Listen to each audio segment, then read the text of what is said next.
திமுக ஆட்சியில்தான் புதிய தலைமுறை கடுமையான நெருக்கடிக்கு உள்ளாக்கப்பட்டது. இதே கேடி சகோதரர்களின் ஆதிக்கத்தால் தான் புதிய தலைமுறை எஸ்சிவியில் தெரியாமல் ஒவ்வொரு வருஷமும் எப்பப்போலாம் கேபிளை பிடுங்கி விட்றாங்களோ புதிய தலைமுறை சேனலில் செய்தியாளர்கள்லாம் போய் நின்று இந்த மாதிரி மக்கள் புதிய தலைமுறை செய்தி வரலன்ட்டு எல்லோரும் கேட்குறாங்க. அப்போல்லாம் சன்னுக்கு மாற்றாக தான் வந்துச்சு, அதுக்கப்புறம் தான் மற்ற சேனல்கள் எல்லாம் வந்தன.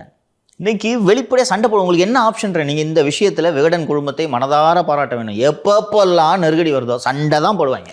சமரசன்ற பேச்சுக்கே இடம் இல்லை.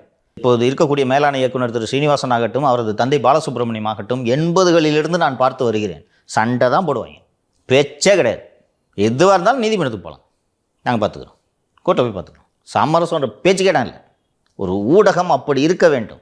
வரலாற்றிலிருந்து நீங்கள் பாடம் கற்றுக்கொள்ள வேண்டும். இந்தியன் எக்ஸ்பிரஸ்க்கு போகிற நியூஸ் பேப்பர் எல்லாம் பிடுங்குச்சு இந்த அம்மா இந்திரா காந்தி. 77 எமர்ஜென்சி லிஃப்ட் ஆகிற வரைக்கும் கரண்ட்டு பிடிங்கி விட்ருவாங்க.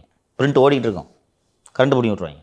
பேப்பர் வரும், அதுக்கெல்லாம் டேக்ஸை போட்டு பேப்பரை சீஸ் பண்ணி கரண்ட்டை பிடிங்கி விட்டு கோடவுனை ரெய்டு பண்ணி 77 எமர்ஜென்சி லிஃப்டான உடனே அட்டி அட்டி அட்டி அட்டின்னு அடித்தாங்க. அதனால தான் ராம்நாத் கோயங்கா இன்றைக்கி வரைக்கும் உலகில் ஒரு மாவீரனாக இன்றும் போற்றப்படுவதற்கான காரணம் அதுதான். அதுபோல் புதிய தலைமுறை குடும்பத்திற்கும் நான் இதைத்தான் சொல்ல விரும்புகிறேன். உங்களுக்கு நீங்கள் ஆப்ஷன் இல்லை, நெருக்கடி இருக்குன்னு மாலதி சொல்கிறாங்க. உங்களுக்கு என்ன ஆப்ஷன் இருக்குது? கல் விழுந்துறீங்களா? சன் நியூஸ் மாதிரி மாற்றிடுறீங்களா சேனலை?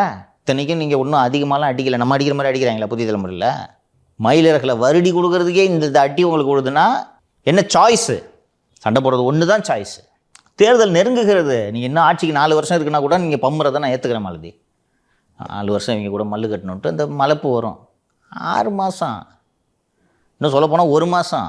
பீகார் தேர்தல் 14ஆம் தேதி ரிசல்ட்டு வந்த உடனே இவங்களோட என்ன கதிக்கு ஆகுறாங்கன்றது மட்டும் நிற்பார். அப்போ நீங்கள் போராடணுன்றது தான் நான் சொல்ல விரும்புகிறேன்.